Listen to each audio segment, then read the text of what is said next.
No silêncio cortante de um tribunal hostil, dois homens simples, sem riqueza, sem posição, sem proteção, enfrentam os poderosos do seu tempo. Eles não têm armas, não têm exércitos, só têm uma certeza que os que estão diante deles jamais poderão calar. E é com essa certeza que Pedro, encarando os líderes religiosos da época, diz algo que ecoaria pela eternidade: não há salvação em nenhum outro, pois debaixo do céu não há nenhum outro nome dado aos homens pelo qual devamos ser salvos. Atos 4:12. Essa declaração, dita em um momento de tensão, não foi só um grito de fé. Foi um confronto direto contra tudo o que o sistema religioso da época acreditava. Mas o que esse versículo realmente quer dizer? O que ele revela sobre Jesus? E sobre nós? Atos 4:12 é mais do que uma frase bonita da Bíblia. Ele é um divisor de águas, uma afirmação radical. Numa época em que as pessoas acreditavam em diversos caminhos para agradar a Deus, em leis, em tradições, em sacrifícios, Pedro rompe com tudo isso e afirma: não existe outro caminho. Isso é mais do que ousadia, é uma revelação. E essa revelação carrega um peso gigantesco. Jesus não é uma opção entre muitas. Ele é o único. Isso muda tudo.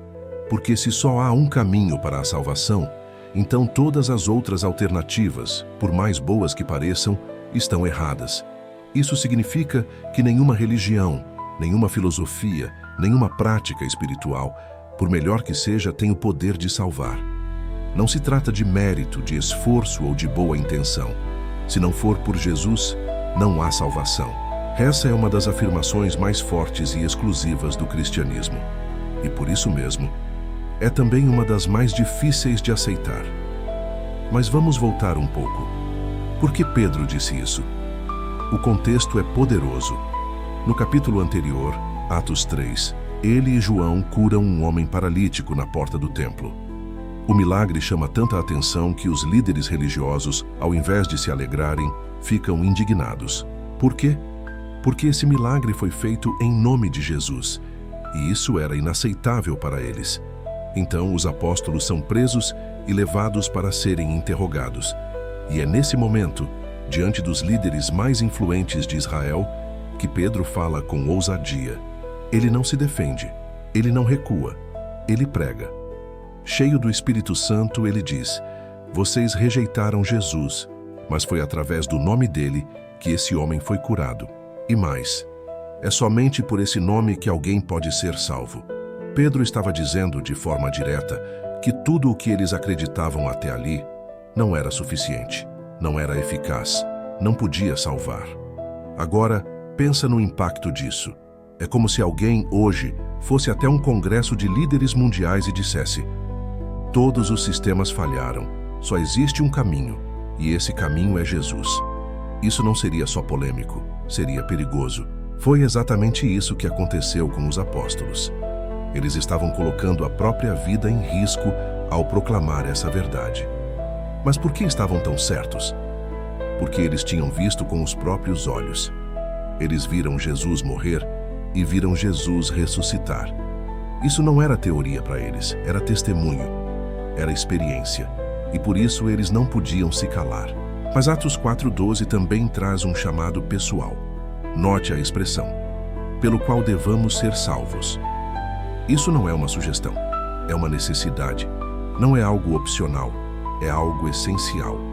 Existe uma urgência embutida nesse versículo. A salvação não é algo que você deixa para depois. Não é um assunto secundário. É uma questão de vida ou morte eterna. E esse texto deixa claro que não há neutralidade. Ou você é salvo por Jesus, ou não é salvo. Ponto. Isso pode parecer duro, mas também é libertador. Porque elimina toda dúvida. Não precisamos mais viver tentando adivinhar se somos bons o suficiente. Não precisamos mais viver tentando agradar a Deus com esforços humanos. Ele já providenciou a única forma de sermos reconciliados com Ele. E essa forma tem nome: Jesus. E aqui está o que ninguém te conta. Essa mensagem continua sendo rejeitada até hoje. Por quê? Porque ela confronta o ego humano. Ela diz que nenhum esforço nosso é suficiente. Ela diz que não somos o centro. que não temos controle, que precisamos nos render. E isso incomoda, porque o mundo moderno prega exatamente o oposto. Seja o seu próprio salvador. Siga seu próprio caminho. A verdade está dentro de você. Mas Atos 4:12 diz: a verdade está em alguém fora de você. Alguém que te ama, que se entregou por você, que morreu no seu lugar e que hoje está vivo. Essa é a maior notícia que alguém pode ouvir. Mas também é a mais desafiadora, porque exige fé. E fé exige rendição. Talvez você esteja ouvindo isso e se perguntando: mas e se eu não for digno? E a resposta é simples: ninguém é. E é por isso que Jesus veio.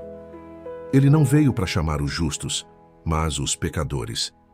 Ele não veio para elogiar os fortes, mas para curar os fracos. Ele não veio para coroar os religiosos, mas para libertar os perdidos. E ele te chama hoje. Sim, agora. Porque debaixo do céu não há outro nome. Não existe plano B, mas existe um plano perfeito. E esse plano tem um nome que está acima de todo nome. O nome de Jesus. Se essa mensagem falou com você de alguma forma, deixa o like e se inscreve aqui no canal. Isso ajuda esse conteúdo a alcançar ainda mais pessoas que precisam ouvir isso também. E claro, obrigado por estar comigo até aqui. Deus te abençoe.